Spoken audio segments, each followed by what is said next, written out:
oui, je consulte du lundi au jeudi. Et donc on peut, oui, on peut continuer à me voir.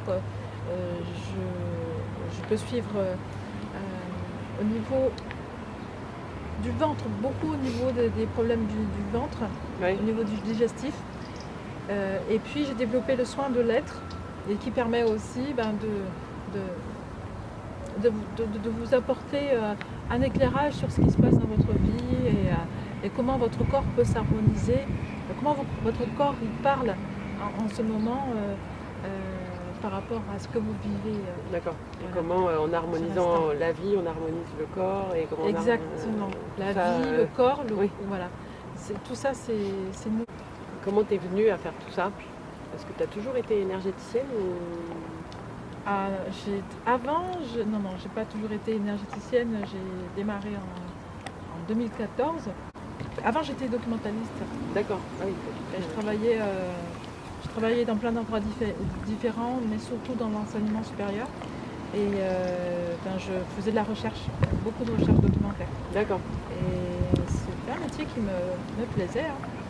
Et je trouve que je fais un petit peu la même chose maintenant. En fait, j'ai eu des problèmes de santé, tout simplement. Et puis, d'un coup, je suis allée voir mon ostéopathe qui m'a pas fait une consultation comme d'habitude. Et ces douleurs que j'avais fait des IRM, j'avais fait des examens, etc. Personne ne trouvait rien. Et voilà, et lui, il me met juste un bout de papier sur le bras et tout disparaît.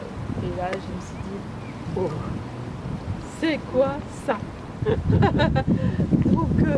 donc voilà, je commençais à explorer l'énergétique comme ça. Ouais. D'accord.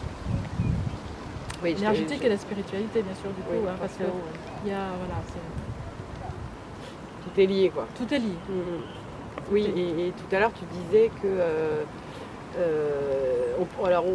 ils viennent souvent, les gens viennent te voir, ce qui les amène, ça va être une douleur physique, par exemple, et toi, tu vas faire un travail autour de ça, les aider peut-être à prendre conscience de choses qui se passent dans leur vie. Oui. Et tu disais surtout qu'il ne fallait pas venir te voir si on cherchait un résultat précis. Ah voilà, il ne faut pas venir me voir si on cherche un résultat précis. Avec un problème précis, oui. Avec un problème précis, ça c'est pas important. Ah oui, carrément. Parce que justement, ce qui m'importe, moi, c'est vous dans la globalité. Oui. D'accord? Donc comment dire, si vous venez à moi, je serai capable de vous dire si je peux vous aider ou pas. Ouais. Parce que voilà, on est tous différents. Donc c'est trouver la personne qui va au mieux répondre à sa demande. Ce que je trouve fabuleux, moi, dans l'énergétique chinoise, c'est qu'on n'a pas besoin forcément de beaucoup de... je sens qu'il y en a qui ne vont pas m'aimer, mais de beaucoup de séances de blabla, oui, pour voir quelque chose changer, pour ressentir que ça change en nous. Des fois, un simple exercice de Qigong peut complètement lever une colère. Et ça, mais c'est magique. C'est magique. C'est vrai.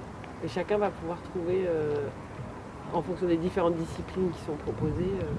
Oui, en fonction de sa nature aussi. Voilà. Parce que c'est vrai qu'il y a des personnes qui préfèrent, en effet, parler et d'autres qui préfèrent le mouvement. Oui, c'est ça. Voilà. C'est trouver un petit peu, d'autres qui préfèrent la lenteur, d'autres la rapidité.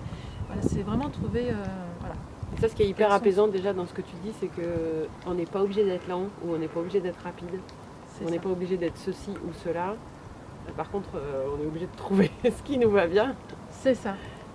Voilà, un sentiment de plénitude et de paix qui s'installe, de sérénité.